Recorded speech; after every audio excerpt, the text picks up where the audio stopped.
आप देख रहे हैं इंडिया टाउन न्यूज, भारत की बात। एक दो नहीं, 10-20 नहीं, बल्कि 161 सरकारी अधिकारी और कर्मचारी रिश्वत लेते रंगे हाथों पकड़े गए।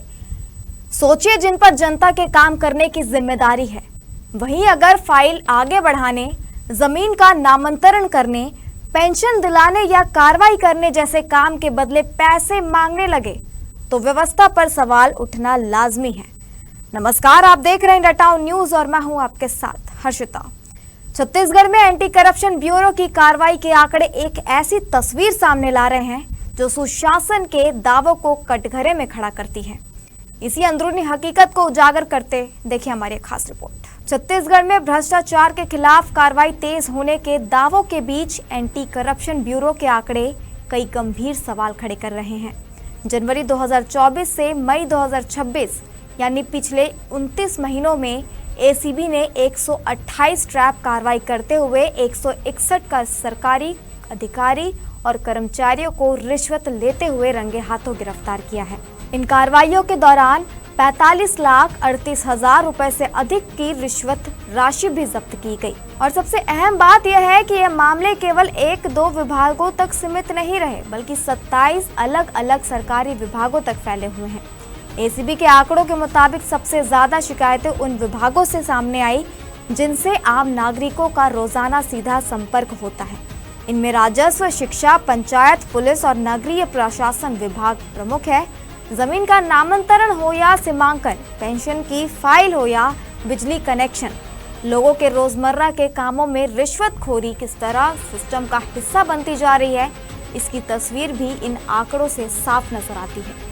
जमीन का नामांतरण, सीमांकन, रिकॉर्ड सुधार, मुआवजा राशि जारी कराना, निर्माण कार्यों के बिल पास कराना, पेंशन और ग्रेजुएटी की फाइल आगे बढ़ाना या फिर बिजली कनेक्शन हासिल करना, ऐसे कई मामलों में रिश्वत मांगने की शिकायतें लगातार सामने आई हैं।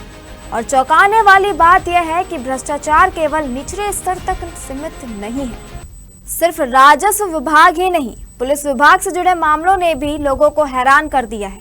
जिन विभागों पर कानून और व्यवस्था बनाए रखने की जिम्मेदारी है, वही रिश्वतखोरी के आरोपों में कई अधिकारी गिरफ्त में आए हैं। पुलिस विभाग से जुड़े मामलों में कार्रवाई को प्रभावित करने, चालान में राहत दिलाने, जब्त वाहन छोड़ने और प्रकरण में मदद करने के नाम पर रिश्वत मांगने की शिकायतें सामने आई।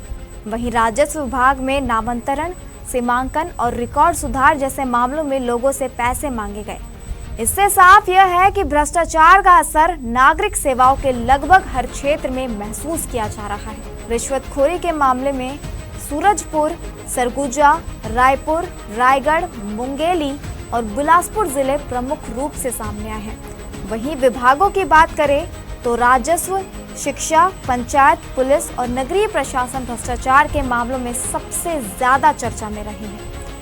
सरकार का दावा है कि भ्रष्टाचार के खिलाफ कार्रवाई पहले से ज्यादा तेज हुई है, लेकिन लगातार सामने आ रहे मामले यह भी संकेत दे रहे हैं कि केवल गिरफ्तारी और ट्रैप कार्रवाई से समस्या का स्थायी समाधान नहीं निकल रहा। विशेषज्ञों का मानना है कि भ्रष्टाचार पर प्रभावी नियंत्रण के लिए केवल ट्रैप कार्रवाई पर्याप्त नहीं है। 161 गिरफ्तारियां, 128 ट्रैप कार्रवाई, फिर भी रिश्वतखोरी जारी है। यानी कार्रवाई के बावजूद सिस्टम में कहीं ना कहीं भ्रष्टाचार की जड़ें अब भी गहरी है। सवाल सिर्फ घूस लेने वालों का नहीं है, बल्कि उस व्यवस्था का भी है जो आम आदमी को अपने ही काम के लिए परेशान होने पर मजबूर करती है। अब देखना होगा कि भ्रष्टाचार के खिलाफ ये अभियान सिर्फ आंकड़ों तक सीमित रहता है या फिर आम लोगों को वास्तव में इसका राहत मिल पाता है।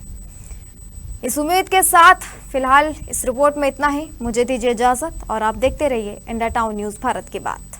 नमस्कार। आप देख रहे हैं इंडिया टाउन न्यूज, भारत की बात।